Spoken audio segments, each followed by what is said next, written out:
Здравейте, Полина Друмева съм, психолог, EMDR и хипнотерапевт.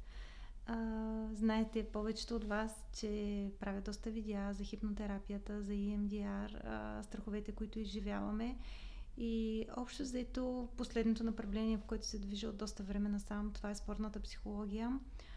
Интересувам се от спорт, може би откакто бях 13 годишна и тръгнах по фитнесите с течение на годините. Завърших в Щатите за персонален фитнес треньор и нутриционист, което до голяма степен осмисли и идеята, която имах тогава за здравото тяло, за добрия начин на живот, за правилния начин на живот, за постиженията. И когато вложиш енергията си в нещо правилно, както знаете, всички се случват само хубави неща. Дълго време работих като персонален фитнес инструктор онлайн и наживо в моя град.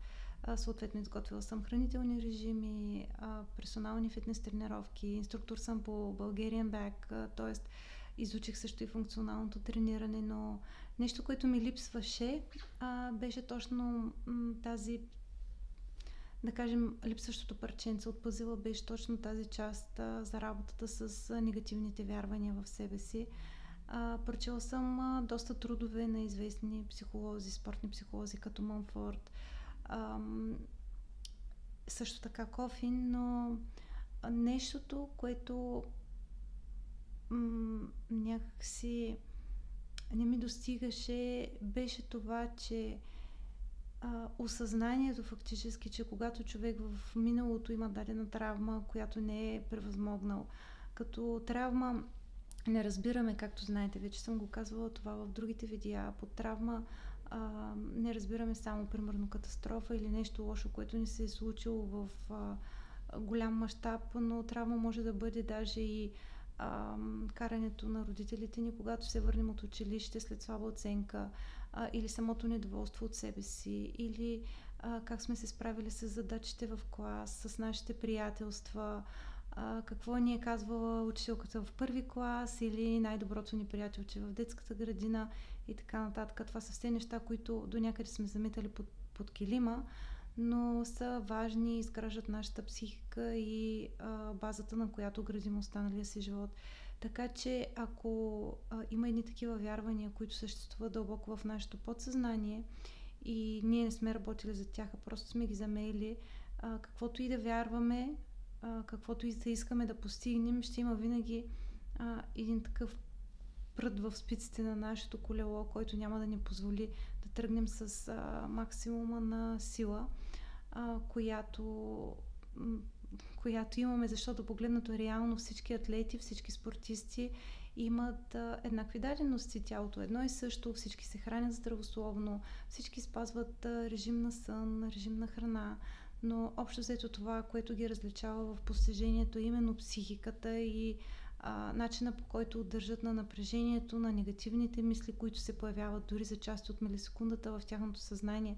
Така че разликата между това да бъдеш спортен психолог, мотиватор и спортен психолог, който работи с травмите, с негативните когниции, като буквално изкоренява това, което ги е причинило, връщайки се назад в миналото, защото буквално EMDR прави точно това, хипнотерапията прави точно това.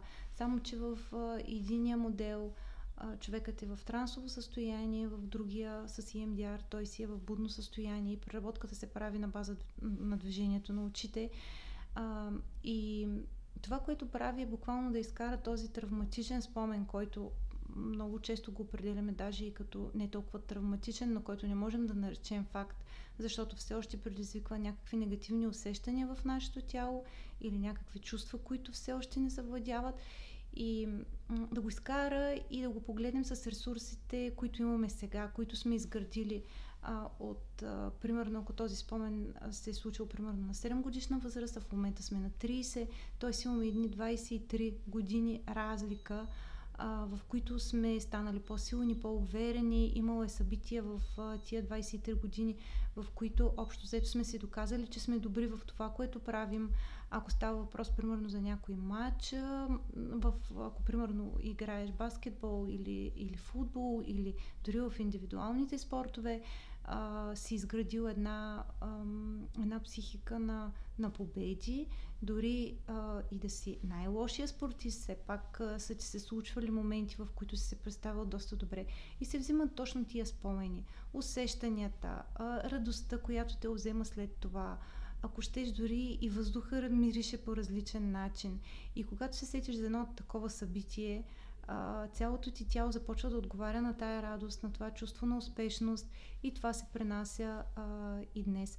Така че в следващото видео, може би, което ще запиша утре, ще разкажа малко повече за начините за справяне с тия негативни мисли, как обикновенно се преодоляват след работа с психолог и аз си мисля, че ще бъде доста интересно, така че ви очаквам отново утре, където ще ви говоря точно за това.